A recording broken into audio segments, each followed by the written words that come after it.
Welcome to real news. ముందుగా headlines చూద్దాం. జూబ్లీహిల్స్ ఉప ఎన్నిక కాంగ్రెస్ బలం పెంచుతుందని మీనాక్షి వ్యాఖ్య.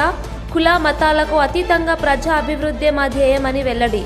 రాహుల్ గాంధీ ఆశయాలతో ప్రజా సంక్షేమ దిశగా కాంగ్రెస్ కదలిక. ఏపీలో 10 లక్షల కోట్లు పెట్టుబడులు సాధించామన్న మంత్రి లోకేష్. 16 నెలల్లోనే ఏపీకి దేశంలోని అత్యధిక పెట్టుబడులు వచ్చాయని వెల్లడి. డబుల్ ఇంజిన్ ప్రభుత్వం అభివృద్ధి బుల్లెట్ ట్రైన్లో దూసుకెళ్తోందన్న లోకేష్. పరిశ్రమల వృద్ధితో ఏపీ యువతకు పెద్ద ఎత్తున ఉద్యోగ అవకాశాలు. బీహార్లో పరిశ్రమల విస్తరణకు హామీ ఇచ్చిన అమిత్ షా. యువత ఉపాధి, వికసిత బీహార్ నిర్మాణమే లక్ష్యమని వెల్లడి. భద్రత, అభివృద్ధి రెండు సమానంగా తీసుకెళ్తామన్న హోంమంత్రి. డిఫెన్స్ కారిడార్ సహా పలు పరిశ్రమల ప్రాజెక్టుల ప్రకటన.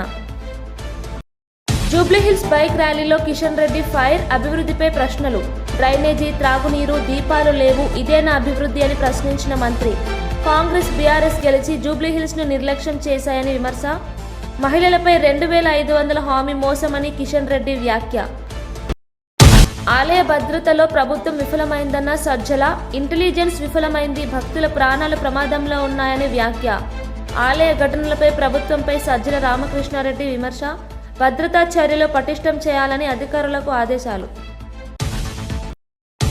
ముఖ్యమంత్రి చంద్రబాబు నాయుడు లండన్ పర్యటనలో ప్రపంచ స్థాయి పారిశ్రామికవేత్తలతో వరుసగా చర్చలు జరిపారు. Rolls Royce group CTO Nikki Grady స్మిత్తో భేటీ అయి ఏపీలో ఉన్న అవకాశాలను వివరించారు. ఏరో ఇంజిన్లు, డీజిల్ ప్రొపల్షన్ సిస్టమ్స్ తయారీలో రోల్స్ రాయల్స్కు ఉన్న అనుభవాన్ని రాష్ట్రాభివృద్ధికి వినియోగించాలన్నారు. ఓర్వకల్లులో ఎంఆర్ఓ యూనిట్ ఏర్పాటు, విశాఖ, తిరుపతిలో గ్లోబల్ కాంపోనెంట్ సెంటర్స్ ప్రారంభమై చర్చించారు. భోగాపురం విమానాశ్రయం సమీపంలో ఏవియేషన్ ఎకోసిస్టమ్ నిర్మాణం సాధ్యమని చెప్పారు.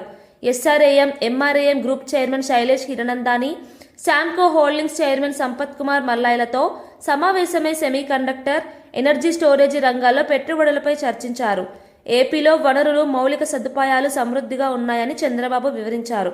గ్లోబల్ సంస్థలను ఆహ్వానిస్తూ పరిశ్రమల అభివృద్ధి రాష్ట్ర భవిష్యత్తు అన్నది ఆయన సందేశం. వచ్చే ఏడాదిలో 120 గ్లోబల్ క్యాపబిలిటీ సెంటర్లను ప్రారంభించి కొత్తగా 1.2 లక్షల మందికి ఉద్యోగాలు కల్పించాలని లక్ష్యంగా పెట్టుకున్నామని మంత్రి దుద్దిల శ్రీధర్ బాబు అన్నారు. సోమవారం హైదరాబాద్ హైటెక్ సిటీలోని నాలెడ్జ్ పార్క్ ఏర్పాటు చేసిన వాన్గార్డ్ న్యూ ఇండియా ఆఫీస్ను డిప్యూటీ సీఎం భట్టి విక్రమార్కతో కలిసి ఆయన ప్రారంభించారు. ఈ ఉద్యోగాలను అందిపుచ్చుకునేలా నైపుణ్య శిక్షణ అందిస్తామన్నారు.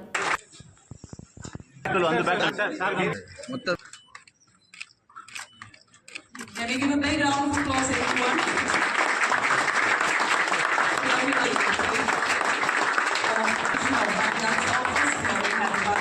Thank you so much, sir. Thank you for doing this.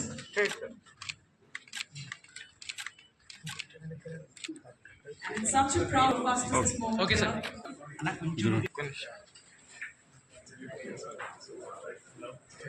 Cell phone down చేయండి.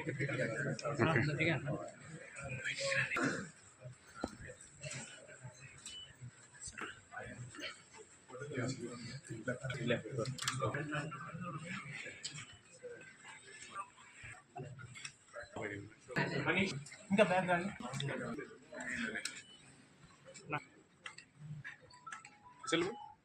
సేమ్.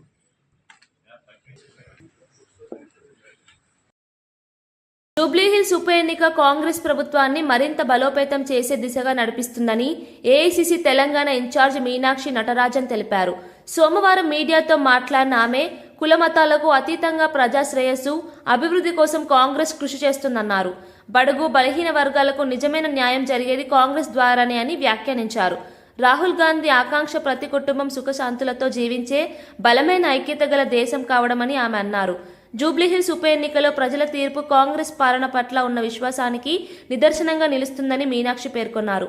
తెలంగాణలో అభివృద్ధి, సంక్షేమం కలిసి నడిచే కొత్త రాజకీయ పంతాను కాంగ్రెస్ స్థిరపరుస్తుందని ఆమె స్పష్టం చేశారు.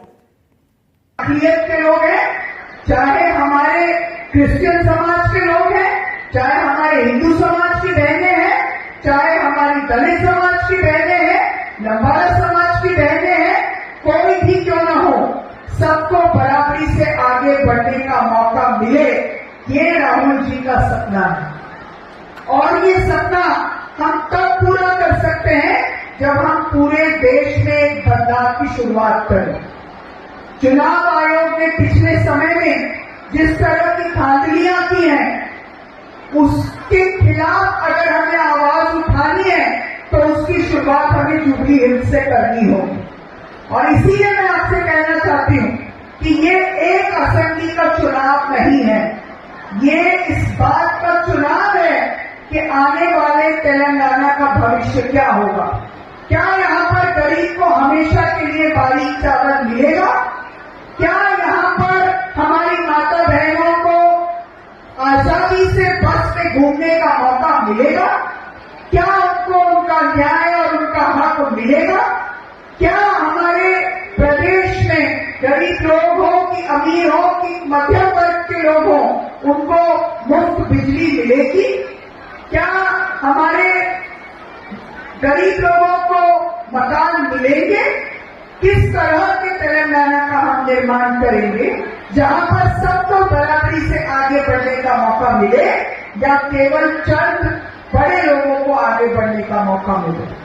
इसका चुनाव है और ये चुनाव भाई नवीन यादव लड़ रहे हैं, लेकिन असल में एक विचारधारा लड़ रही है, एक ऐसी विचारधारा जिसका विश्वास है कि आपको रोजगार का हक मिलना चाहिए, आपको शिक्षा का हक मिलना चाहिए, बहनों को सर उठाकर जीने का हक मिलना चाहिए, बहनों को सुरक्षित होकर के पूरे तेलंगाना में घूमने का मौका मिलना चाहिए। आने वाले समय में हमारे गांव में हम महिलाओं के लिए चाहेंगे कि एक सेफ्टी ऑडिट हो कि रात के 12 बजे, 4 रात के 1 बजे शहर में, गांव में महिलाएं अगर आजादी से घूम सकती हैं तो हम मानेंगे कि हमने एक अच्छे तेलंगाना राज्य का निर्माण किया। और उसके लिए हम आपका साथ चाहते हैं और उसके लिए हम आपके सामने आपका साथ मांगने के लिए, आपका हाथ पर विश्वास मांगने के लिए आपके बीच में आए हैं।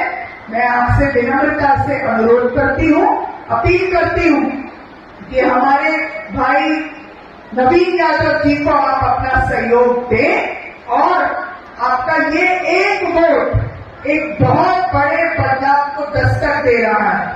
जो जुबली हिल्स से चालू तो होगा, 28 में तेलंगाना में दोबारा कांग्रेस की सरकार बनाएगा और 29 के 15 अगस्त में लाल किले पर राहुल जी प्रधानमंत्री के तौर पर तिरंगा झंडा फहराएंगे, उसके लिए कि आपको आपका हक मिल सके, आप सुरक्षा के साथ सर उठाकर चल सके, आप बिना किसी भेदभाव के आगे बढ़ने का, शिक्षा में, स्वास्थ्य में, रोजगार में आगे बढ़ने का मौका ले सके।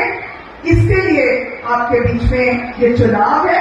आप सबका भरपूर आशीर्वाद और प्यार हम अपने भाई नवीन यादव के लिए चाहते हैं। और जब बहनों का आशीर्वाद मिलता है तो हमारे यहाँ कहा जाता है कि वो आशीर्वाद फलता है और वो आशीर्वाद कामयाब होता है और भाई को विधानसभा चुनाव के द्वार दिखाकर वो आपकी लड़ाई लड़ सके, इसके लिए आप उनको मजबूत करें। इसलिए हम आपके पास, आपके पंजे पर आप सबका समर्थन, आशीर्वाद और प्यार लेने के लिए आए हैं। आप सब एक बार कांग्रेस को सेवा करने का अवसर प्रदान करें। इस विधानसभा क्षेत्र में लंबे समय से कांग्रेस का जनप्रतिनिधि नहीं रहा, तो जरूरी है कि बहुत बार आपने उनको मौका दिया, तो एक अवसर आप हमको भी दें। ये अपील हम आपसे करने के लिए आए हैं। बहुत बहुत धन्यवाद। जय हिंद, जय भारत, जय जय। బీహార్లో జరిగిన భారీ సభలో కేంద్ర హోంమంత్రి అమిత్ షా ప్రసంగించారు. ఎన్డీఏ ప్రభుత్వం మరోసారి అధికారంలోకి వస్తే డిఫెన్స్ కారిడార్తో పాటు పలు జిల్లాల్లో పరిశ్రమలు ఏర్పాటు చేస్తామని ప్రకటించారు. యువతకు ఉపాధి అవకాశాలు కల్పించడమే లక్ష్యమని పేర్కొన్నారు. వికసిత బీహార్ కోసం పరిశ్రమల విస్తరణ అవసరమన్నారు. బీహార్ను అభివృద్ధి రాష్ట్రంగా తీర్చిదిద్దేందుకు కేంద్రం కట్టుబడి ఉందని చెప్పారు. భద్రత, అభివృద్ధి రెండింటినీ సమానంగా తీసుకెళ్తామని హామీ ఇచ్చారు.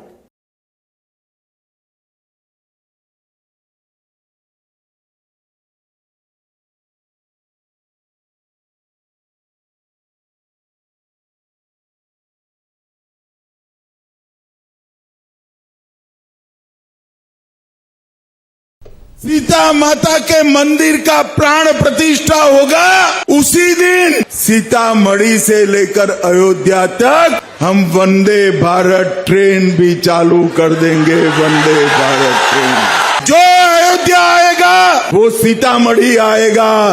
बिहार के टूरिज्म को बहुत बड़ा फायदा होने वाला है। ये पुनौरा धाम सिर्फ एक जिले के लिए नहीं, समग्र क्षेत्र के लिए बहुत बड़ा विकास का कारण बनने वाला है। यहाँ पर चुनाव का नतीजा जानना चाहते हो क्या? अरे जोर से बोलो, जानना है क्या? तो मेरी बात याद रखना, 14 नवंबर 8 बजे बैलेट बॉक्स खुलेंगे और एक बत्ते बत्ते लालू राहुल की पार्टियों का सुपड़ा साफ। రాష్ట్రానికి ఆర్థిక సవాళ్లు ఉన్న విద్య, వైద్య రంగాల పట్ల ప్రభుత్వం అత్యంత ప్రాధాన్యం చూపుతోందని రెవెన్యూ మంత్రి పొంగులేటి శ్రీనివాసరెడ్డి అన్నారు. ప్రజల జీవన ప్రమాణాలు మెరుగుపడాలంటే మంచి విద్య, సమర్థ వైద్య సేవలే మూలమని చెప్పారు. విద్యార్థులకు నాణ్యమైన విద్య అందించడానికి ప్రత్యేక చర్యలు తీసుకుంటున్నామని పేర్కొన్నారు. ఆరోగ్యశ్రీ పరిధి మరింత విస్తరిస్తామని తెలిపారు. ప్రజా సంక్షేమం కోసం తీసుకుంటున్న చర్యలు రాష్ట్ర అభివృద్ధికి బాటలు వేస్తున్నాయని అన్నారు.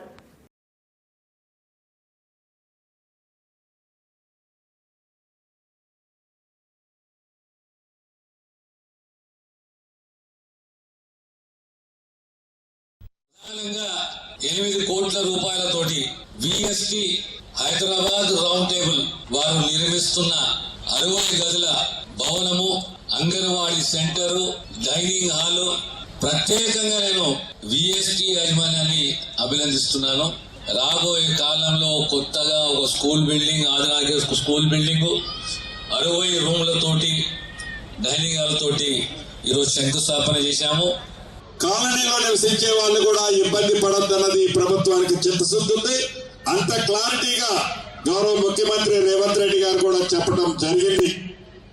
రేషన్ బియ్యం, సన్న బియ్యం మీ ఇళ్ల దగ్గరే ఇక్కడే ఇవ్వడం జరుగుతుంది. దాన్ని ఈ నెల 10వ తారీఖు నుంచే కూడా ఇస్తారని కూడా తెలుపుతున్నాను. అఫ్జల్గంజ్, నాంపల్లి, చార్మినార్, పటాన్చెరు ఈ 4 ప్రాంతాలకి బస్సులు ఇబ్బంది ఉందని చెప్పడం జరిగింది. ఆ శాఖ మంత్రివర్యులు కూడా ఈ రోజు రావాల్సి ఉంది. అనుకోకుండా ఒక దురదృష్టకరమైన సంఘటన జరిగి ఆర్టీసీ బస్సులో సుమారు 19 మంది కంకర లోడ్ పడి చనిపోయారు. గౌరవ మంత్రివర్యులు అక్కడికి వెళ్లిన కారణంగా ఇక్కడికి రాలేకపోయారు. కాబట్టి తప్పకుండా ఆ 4 ప్రాంతాలకు కూడా మరిన్ని బస్సులు డైరెక్ట్ గా రాబోయే వారం 10 రోజుల్లో ఏర్పాటు చేస్తామని కూడా ఈ వేదిక ద్వారా నా కుటుంబ సభ్యులైన ఈ కాలనీ వాసులందరికీ మరొక్కసారి చెప్తూ సెలవు తీసుకుంటున్నాను. మంత్రి నారా లోకేష్ తెలిపారు. రాష్ట్రం గత 16 నెలల్లో 10 లక్షల కోట్లు పెట్టుబడులను ఆకర్షించిందని. దేశవ్యాప్తంగా స్వదేశీ పెట్టుబడుల ఆకర్షణలో ఏపీ మొదటి స్థానంలో ఉందన్నారు. విజనరీ లీడర్ చంద్రబాబు నాయకత్వం డబుల్ ఇంజన్ బుల్లెట్ ట్రైన్ సర్కార్ మంత్రదండంలా పనిచేస్తోందని అన్నారు. పెట్టుబడిదారుల విశ్వాసం పెరిగిందని, పరిశ్రమల వృద్ధికి స్థిరమైన విధానాలు తీసుకువచ్చామని చెప్పారు. ఏపీలో ఐటీ, మ్యానుఫ్యాక్చరింగ్ రంగాలకు పెద్దపీట వేస్తున్నామని తెలిపారు. పెట్టుబడుల వల్ల ఉద్యోగావకాశాలు పెరుగుతున్నాయని అన్నారు. For it. Everywhere we go, everyone is talking about it. That Andhra is able to get things done. YCP పాలనలో మహిళల గౌరవం దెబ్బతింటోందని ఎమ్మెల్సీ కావలి గ్రీష్మ మండిపడ్డారు. మహిళలను కించపరడమే వైసీపీ అజెండా అయిందని ఆమె ఆరోపించారు. అమరావతిలో నిర్వహించిన మీడియా సమావేశంలో మాట్లాడిన గ్రీష్మ వైసీపీ నేతల దురుసు వ్యాఖ్యలపై ప్రభుత్వం మౌనం సిగ్గుచేటు అని విమర్శించారు. టీడీపీ ప్రభుత్వం మహిళా సాధికారతకు ప్రత్యేక ప్రాధాన్యం ఇచ్చిందని గుర్తు చేశారు. మహిళల భద్రత కోసం కఠిన చట్టాలు తీసుకురావాలని డిమాండ్ చేశారు. ఇన్స్పైర్ చేస్తారే తప్పితే మమ్మల్ని ఎప్పుడు కిందకి లాగలేరు. ఈరోజు అమ్మ నారా భువనేశ్వరి గారు పీపీపీ పద్ధతిలోని హాస్పిటల్స్ కానీ కట్టడం ఉంటే బాగుంటుంది, కాలేజెస్ కానీ మెడికల్ కాలేజెస్ కానీ కడితే అది బాగుంటుంది అన్న ఉద్దేశంతో ముందుకు రావాలన్న ఉద్దేశంతో ఉన్నారు. అసలు నేను వైసీపీ నాయకులకు ఒకటే అడుగుతున్నా, అసలు మీకు పీపీపీ పద్ధతి అంటే ఏంటో తెలుసా? ప్రజల కోసం ప్రవేశపెట్టిన పీపీపీ పద్ధతి మీకు నచ్చకపోతే దయచేసి పక్కకు తప్పుకోండి. ప్రజల కోసం ఎవరైనా సేవా దృక్పథంతో ఆంధ్ర ప్రజల కోసం సేవ చేయటానికి ఎవరైనా వచ్చినప్పుడు ముందు వచ్చేటప్పుడు మీరు దానికి అడ్డం పడతా ఉంటే అది మేము సహించడానికి మేమేం ఇక్కడ సిద్ధంగా కూర్చోలేదు. మీకు ముందు చూపు లేదు, ప్రజల మీద దృష్టి లేదు. వైసీపీ నాయకులకు కానీ ఆ తాడేపల్లి ప్యాలెస్లో కూర్చున్న పులివెందుల ఎమ్మెల్యేకి కానీ చిన్న తరహా కొంచెం కూడా ఆంధ్ర రాష్ట్రంలోని ప్రజలు ఏమైపోతున్నారన్న బాధ బెంగ ఏం లేదు. మీకు కానీ ఒకవేళ ఉద్దేశం ఉండుంటే రాష్ట్ర ప్రజలు మంచి బాగుంది ఇది పీపీపీ పద్ధతి చాలా బాగుంది, రాష్ట్ర ప్రభుత్వం మంచి పని చేస్తుంది అనుకుని ముందుకు వస్తారు. లేదు, ఈ వైసీపీ నాయకులకు కానీ ఆ ప్యాలెస్లో కుళ్ళిపోతున్నాయి ఆ పులివెందుల ఎమ్మెల్యేకి కానీ లేకపోతే ఆ ప్యాలెస్లో పనిచేస్తున్న ఎవరికి రాష్ట్రం మీద దృష్టి లేదు, రాష్ట్ర ప్రభుత్వం మీద ఎలాంటి నమ్మకం లేదు. మీరు చెయ్యరు, ఎవరిని చెయ్యనివ్వరు. నేను ఇప్పటికే మీకు చాలాసార్లు పదే చెప్తూనే ఉన్నాం. ప్రతి ఒక్క ప్లాట్ఫామ్ మీద మీకు మరీ చాలా ముఖం మీద కొట్టినట్టు మరీ చెప్తున్నాం. అసెంబ్లీ నుంచి చివరికి రోడ్డు మీద ధర్నాలు ఎన్ని చేశామో ప్రతి ఒక్క దగ్గర చాలా క్లియర్గా వైసీపీ నాయకులకి టీడీపీ పోలిట్ బ్యూరో సభ్యుడు వర్ల రామయ్య మీడియా సమావేశంలో మాట్లాడుతూ అన్నగారి కుమార్తె మన అధినేత ధర్మపత్ని శ్రీమతి నారా భువనేశ్వరి గారికి లండన్లో లభించిన అంతర్జాతీయ సత్కారం ఆ పార్టీకి గర్వకారణమని అన్నారు. భువనేశ్వరి గారు ఐఓడి సంస్థ నుంచి డిస్టింగ్విష్డ్ ఫెలోషిప్ అవార్డు అందుకోనున్నారని తెలిపారు. ఇది మహిళా శక్తికి ప్రతీక అని, టీడీపీ మహిళా నాయకత్వానికి ఇది ప్రేరణగా నిలుస్తుందని పేర్కొన్నారు. ఎన్టీఆర్ స్ఫూర్తిని నిలబెట్టుకుంటూ భువనేశ్వరి సామాజిక సేవలో ముందంజలో ఉన్నారని చెప్పారు. ప్రపంచవ్యాప్తంగా తెలుగు ప్రజలు ఈ ఘనతపై గర్వపడుతున్నారని తెలిపారు. ఎంతో మందిని గౌరవించారు ఈ సంస్థ, ఎంతో మందిని. Hinduja group co chairman Gopichand గారిని, Aditya Birla centre for community initiatives chairperson Rajashree Birla గారిని, సన్ఫార్మా ఎండి దిలీప్ సంఘ్వి గారిని, Dubai electricity and water authority MD Saeed Mohammed గారిని, హీరో ఎంటర్ప్రైజెస్ గోయంకా గ్రూప్ సంస్థల చైర్మన్ సంజీవ్ గోయంకా గారిని, ఇటువంటి అత్యంత దిగ్గజాలని, క్వాలిటేటివ్ పర్సనాలిటీస్ని, ఆదర్శవంతమైన పర్సనాలిటీస్ని ఎంపిక చేయటం జరిగింది, గౌరవించడం జరిగింది, అవార్డు ఇవ్వటం జరిగింది, డిస్టింగ్విష్డ్ ఫెలోషిప్ ఇచ్చి గౌరవించడం జరిగింది. ఈ సంవత్సరం 2025 ఏడాదికి మా ప్రీతమ నేత మాన్యశ్రీ నారా చంద్రబాబు నాయుడు గారి ధర్మపత్ని, ప్రతి తెలుగుదేశం కార్యకర్తకి, ప్రతి తెలుగుదేశం సానుభూతి పరులకి, అందరికి కూడా 1,30,00,000 మంది సభ్యత్వం ఉన్న ఈ పార్టీ కార్యకర్తలందరికీ కన్నతల్లి లాంటి నారా భువనేశ్వరి గారిని ఎంపిక చేయటం మా అందరికీ గర్వకారణం. మేమందరం సంతోషిస్తున్నాం. మా తల్లి లాంటి భువనేశ్వరి గారికి ఈ రోజున ఇంత డిస్టింగ్విష్డ్ ఫెలోషిప్ వచ్చింది అని చెప్పి మేము చాలా సంతోషపడుతున్నాం. డిస్టింగ్విష్డ్ ఫెలోషిప్ అవార్డ్ 2025 మరలా ఆమె యాజమాన్యం వహిస్తున్న, ఆమె నిర్వహిస్తున్న ఈ హెరిటేజ్ ఫుడ్స్కి గోల్డెన్ పీకాక్ అవార్డు రావటం, అది ఎక్సలెన్స్ ఇన్ కార్పొరేట్ గవర్నెన్స్లో ఆమె పొందటం, 2 అవార్డులు కూడా రేపు లండన్లో స్వీకరించటం మా అందరికీ కూడా సంతోషదాయకంగా ఉంది. సంతోషిస్తున్నాం, మేము గర్వపడుతూ ఉన్నాం. Yes, she our mother. ఆమె మా తల్లి. కార్యక్రమం చేసింది ఒకసారి ఆలోచన చేయాలి. ఇంత దారుణమైనటువంటి పరిస్థితుల్లో రైతులు ఉన్నారు. ఈరోజు ఈ రాష్ట్రంలో ఉన్నటువంటి ప్రభుత్వ ఉద్యోగులంతా వాళ్ళకు రావాల్సినటువంటి బకాయిలు రాలే, వాళ్ళకు రావాల్సినటువంటి డిఎల్ రాలే, వాళ్ళకు రావాల్సినటువంటి ఐఆర్ రాలే.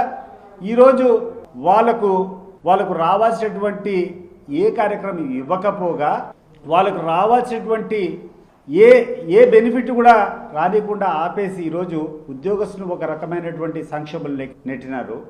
రెండవది, ఈ రాష్ట్రంలో ఉన్నటువంటి విద్యార్థులకు సంబంధించి విద్యార్థులంతా కూడా అనేక ఇబ్బందులు పడుతూ ఉంటే వాళ్ళకు సంబంధించినటువంటి సర్టిఫికెట్లు యాజమాన్యం ఇవ్వకుండా, మాకు ఫీజు రింబర్స్మెంట్ గవర్నమెంట్ ఇచ్చినంత వరకు మేము సర్టిఫికెట్లు ఇవ్వడం లేదని చెప్పేసి వాళ్ళు ఇబ్బంది పెడతా ఉంటే ఈ యొక్క ప్రైవేట్ కళాశాలకు ఇచ్చేసినటువంటి ఫీజు రింబర్స్మెంట్ మీద దృష్టి పెట్టారా?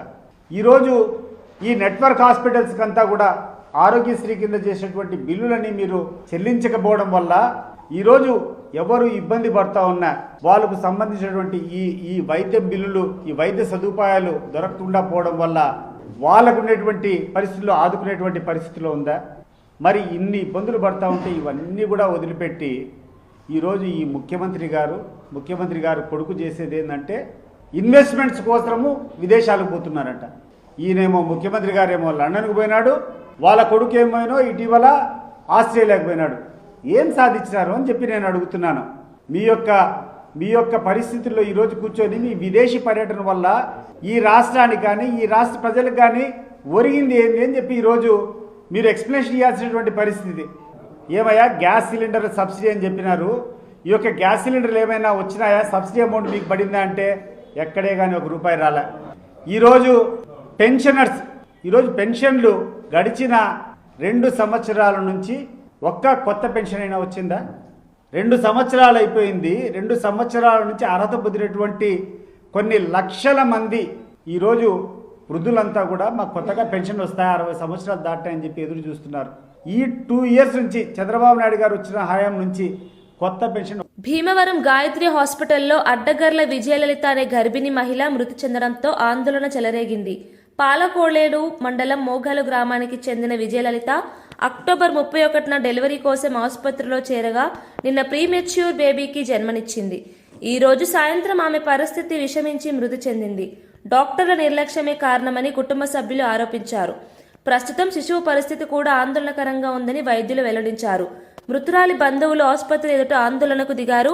పోలీసులు సంఘటనా స్థలానికి చేరుకుని ఉద్రిక్తతను అదుపులోకి తెచ్చారు. జిల్లా వైద్యాధికారి దర్యాప్తు ఆదేశించారు. వైద్య నిర్లక్ష్యానికి పాల్పడిన వారిపై కఠిన చర్యలు తీసుకోవాలని ప్రజలు డిమాండ్ చేశారు.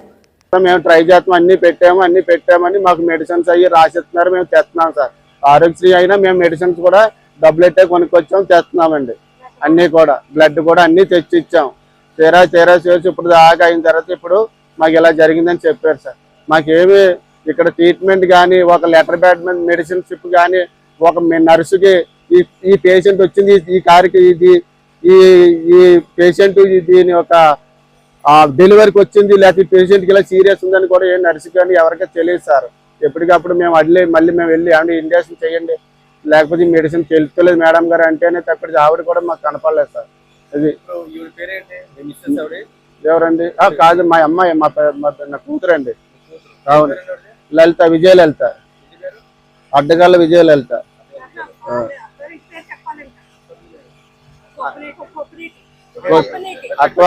అత్తవారింటి పేరు కొప్పినేటి సూరిబాబు అండి. అలా భర్త పేరు కొప్పినేటి సూరిబాబు. భర్త పేరు కొప్పినేటి సూరిబాబు అండి. మా పాప అండి, మా పాప విజయలలిత. అదండి. డాక్టర్ నిర్లక్ష్యం అండి. నేను శుక్రవారం పొద్దున్న జాయిన్ అయ్యామండి. సాయంత్రం వచ్చింది, ఇలా వచ్చి అలా చూసి వెళ్ళిపోయింది ఆవిడ. శనివారం పొద్దుట రాలేదు, సాయంత్రం రాలేదు, ఆదివారం పొద్దున కూడా రాలా. ఆదివారం మధ్యాహ్నం 4 టైంకి వచ్చింది ఆవిడ. 4 టైంకి వస్తే నేను సిస్టర్ని రోజు తిరగడమే. అమ్మ పొట్ట బేగబెట్టేస్తుంది, అమ్మ పొట్ట బేగబెట్టేస్తుంది, రండి అమ్మ చూడండి. ఒక సిస్టర్ వస్తుంది, అమ్మ నీకు ఒంట్లో బాగాలేదా, నీకు ఫీవరా, లేకపోతే నీకు కొడుకునే పట్టుకుందా ఏంటంటే మేము ఎందుకు జాయిన్ అయ్యామో కూడా సిస్టర్కి తెలియదండి. గంటకో సిస్టర్ వస్తుంది డెలివరీ, నేను సాయంత్రమే అయ్యిందండి. గంటకో సిస్టర్ వస్తుంది. ఏంటి ప్రాబ్లం ఏంటి అన్నది కూడా సిస్టర్కి తెలీదు. నేను డాక్టర్ అన్నదే ప్రాబ్లం అండి. ఏమో కేవలం మా పిల్ల చచ్చిపోవడానికి డాక్టర్ అమ్మే కారణం. అర్థమైందా? మాధురి మేడం అండి. ఇప్పుడు మాకు తెల్లోడు హాస్పిటల్ ఆవిడ పంపిందండి ఇక్కడికి. పంపినప్పుడు ఆవిడ ఎంత అందంగా చూడాలి మమ్మల్ని అసలు పట్టించుకోలేదండి. ఆదివారం మట్టుకు వచ్చింది, ఇలా మా పిల్ల చెక్ చేసి మన 31వ తారీఖునండి ఇక్కడ చేసామండి. ఆవిడ పంపారండి ఇక్కడికి. ఆవిడతో డాక్టర్ కూడా ఫోన్ తో ఆవిడకి మెడిసిన్ ఇవ్వాలో కూడా తెలీదు. వేరే డాక్టర్ ఫోన్ చేసి అడుగుద్ది మాధురి మేడం. నేను మా పిల్లకి ఇంజక్షన్ చేయడం వల్లే, కేవలం మా పిల్ల నిర్లక్ష్యం వల్లే చచ్చిపోయింది మా పిల్ల. మా అమ్మాయి అది నిర్లక్ష్యం వల్లే చచ్చిపోయింది మా పిల్ల. కానీ మా పిల్ల ఎవరో మాట్లాడుతున్నావు. ఏమండి 20కి పడిపోయింది, లేకపోతే 30 రమ్మంటారు మీరు మేడం గారు అని ఇప్పుడు ఫోన్ లోనే మాట్లాడుతుంది. నేను గంట కూర్చున్న లోన గంట కూడా అదే మాట్లాడుతుంది ఆవిడ. ఐసీలో ఉండి ఐసీ అంటే నేను చూసినట్టు ఇదేంటి ఐసీ ఇది అని అనుకున్నాను. అంత అదంటే ఐసీ అంట. మరి ఆ ఐసీలు ఎలా పెట్టారో ఆ పిల్లలు ఎలా చేశారో మాకు అర్థం కావట్లేదు. పొద్దున్న 8 గంటల పిల్ల మాట్లాడింది. ఏ అమ్మ అంటే బావలాగా ఉన్నాడు, ఫోటో తీసుకున్నారా, మా పిల్లడు బావలాగా ఉన్నాడు, నేను చూసాను, ఫోటో తీసుకున్నాను అని చెప్పింది పిల్ల. రాష్ట్ర ప్రభుత్వ పనితీరుపై వైసీపీ ప్రధాన కార్యదర్శి ఎస్వి సతీష్ రెడ్డి తీవ్ర ఆగ్రహం వ్యక్తం చేశారు. రైతుల పంటలను ప్రభుత్వం కొనడం లేదని, ఉద్యోగులు ఆర్థిక సంక్షోభంలో ఉన్నారని అన్నారు. విద్యార్థుల ఫీజు రియంబర్స్మెంట్ నిలిచిపోయిందని, ఆరోగ్యశ్రీ కుప్పకూలిందని విమర్శించారు. ప్రజలు కష్టాల్లో ఉన్నప్పటికీ చంద్రబాబు, ఆయన కుమారుడు విదేశీ పర్యటనలో పెట్టుబడుల కోసం తిరుగుతున్నారని వ్యంగ్యంగా వ్యాఖ్యానించారు.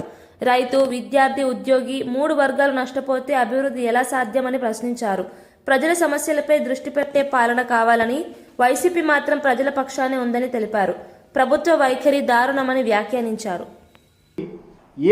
ఏ బెనిఫిట్ కూడా రానికుండా ఆపేసి ఈరోజు ఉద్యోగస్తులు ఒక రకమైనటువంటి సంక్షోభంలో నెట్టినారు. రెండవది, ఈ రాష్ట్రంలో ఉన్నటువంటి విద్యార్థులకు సంబంధించి విద్యార్థులంతా కూడా అనేక ఇబ్బందులు పడుతూ ఉంటే వాళ్ళకు సంబంధించినటువంటి సర్టిఫికెట్లు యాజమాన్యం ఇవ్వకుండా, మాకు ఫీజు రింబర్స్మెంట్ గవర్నమెంట్ ఇచ్చినంత వరకు మేము సర్టిఫికెట్లు ఇవ్వడం లేదని చెప్పేసి వాళ్ళు ఇబ్బంది పెడతా ఉంటే ఈ యొక్క ప్రైవేట్ కళాశాలకు ఇచ్చేసినటువంటి ఫీజు రింబర్స్మెంట్ మీద దృష్టి పెట్టారా? ఈరోజు ఈ నెట్వర్క్ హాస్పిటల్స్కి అంతా కూడా ఆరోగ్యశ్రీ కింద చేసినటువంటి బిల్లులని మీరు చెల్లించకపోవడం వల్ల ఈరోజు ఎవరు ఇబ్బంది పడతా ఉన్నా వాళ్ళకు సంబంధించినటువంటి ఈ వైద్య బిల్లులు, ఈ వైద్య సదుపాయాలు దొరకకుండా పోవడం వల్ల వాళ్ళకు ఉన్నటువంటి పరిస్థితుల్లో ఆదుకునేటువంటి పరిస్థితిలో ఉందా? మరి ఇన్ని ఇబ్బందులు పడతా ఉంటే ఇవన్నీ కూడా వదిలిపెట్టి ఈరోజు ఈ ముఖ్యమంత్రి గారు కొడుకు చేసేది ఏంటంటే ఇన్వెస్ట్మెంట్స్ కోసము విదేశాలకు పోతున్నారట. ఈయనేమో ముఖ్యమంత్రి గారేమో లండన్కు పోయినాడు, వాళ్ళ కొడుకు ఏమైనా. అల్లు అరవింద్ కుమారుడు ప్రముఖ నటుడు అల్లు శిరీష్ నైనికాతో నిశ్చితార్థం చేసుకున్నారు. హైదరాబాద్ లో జరిగిన ఈ వేడుకకు అల్లు, మెగా కుటుంబ సభ్యులు మరియు అత్యంత సన్నిహితులు మాత్రమే హాజరయ్యారు. అల్లు అర్జున్, రామ్ చరణ్ దంపతులు వేడుకలో ప్రత్యేక ఆకర్షణగా నిలిచారు. సన్నిహిత వాతావరణంలో జరిగిన ఈ వేడుకకు మెగా అభిమానులు సోషల్ మీడియాలో శుభాకాంక్షలు వెల్లువెత్తిస్తున్నారు. నిశ్చితార్థం వీడియోలో నైనిక తన మనసులోని ప్రేమను పంచుకుంటూ శిరీష్ చాలా కేరింగ్గా ఉంటాడు, అదే నాకు బాగా నచ్చుతుంది అని చెప్పడం అభిమానులకు ఆకట్టుకుంది. వేడుకలో సంగీతం, ఆనందం, కుటుంబ స్నేహం కలగలిసి అందరినీ మంత్రముగ్ధులను చేశాయి. ఈ వేడుక చిత్రాలు ప్రస్తుతం సోషల్ మీడియాలో వైరల్ అవుతున్నాయి.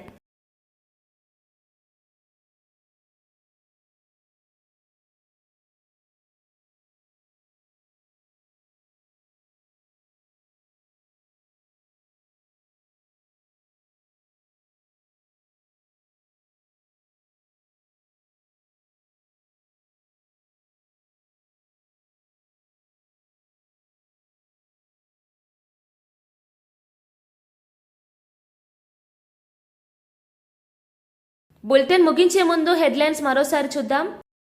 జూబ్లీహిల్స్ ఉప ఎన్నిక కాంగ్రెస్ బలం పెంచుతుందని మీనాక్షి వ్యాఖ్య. కుల మతాలకు అతీతంగా ప్రజా అభివృద్ధే మా ధ్యేయమని వెల్లడి. రాహుల్ గాంధీ ఆశయాలతో ప్రజా సంక్షేమ దిశగా కాంగ్రెస్ కదలిక. ఏపీలో 10 లక్షల కోట్లు పెట్టుబడులు సాధించామన్న మంత్రి లోకేష్. 16 నెలల్లోనే ఏపీకి దేశంలోని అత్యధిక పెట్టుబడులు వచ్చాయని వెల్లడి. డబుల్ ఇంజిన్ ప్రభుత్వం అభివృద్ధి బుల్లెట్ ట్రైన్లా దూసుకెళ్తోందన్న లోకేష్. పరిశ్రమల వృద్ధితో ఏపీ యువతకు పెద్ద ఎత్తున ఉద్యోగ అవకాశాలు. బీహార్లో పరిశ్రమల విస్తరణకు హామీ ఇచ్చిన అమిత్ షా. యువత ఉపాధి, వికసిత బీహార్ నిర్మాణమే లక్ష్యమని వెల్లడి. భద్రత, అభివృద్ధి 2 సమానంగా తీసుకెళ్తామన్న హోంమంత్రి. డిఫెన్స్ కారిడార్ సహా పలు పరిశ్రమల ప్రాజెక్టుల ప్రకటన. జూబ్లీహిల్స్ బైక్ ర్యాలీలో కిషన్ రెడ్డి ఫైర్. అభివృద్ధిపై ప్రశ్నలు. డ్రైనేజీ, త్రాగునీరు, దీపాలు లేవు, ఇదేనా అభివృద్ధి అని ప్రశ్నించిన మంత్రి. కాంగ్రెస్, బీఆర్ఎస్ గెలిచి జూబ్లీహిల్స్ ను నిర్లక్ష్యం చేశాయని విమర్శ. మహిళలపై 2500 హామీ మోసమని కిషన్ రెడ్డి వ్యాఖ్య. ఆలయ భద్రతలో ప్రభుత్వం విఫలమైందన్న సజ్జల. ఇంటెలిజెన్స్ విఫలమైంది, భక్తుల ప్రాణాలు ప్రమాదంలో ఉన్నాయని వ్యాఖ్య. ఆలయ ఘటనలపై ప్రభుత్వంపై సజ్జల రామకృష్ణారెడ్డి విమర్శ. భద్రతా చర్యలు పటిష్టం చేయాలని అధికారులకు ఆదేశాలు. ఇవి బులెటిన్ విశేషాలు. మరో బులెటిన్లో మళ్ళీ కలుద్దాం.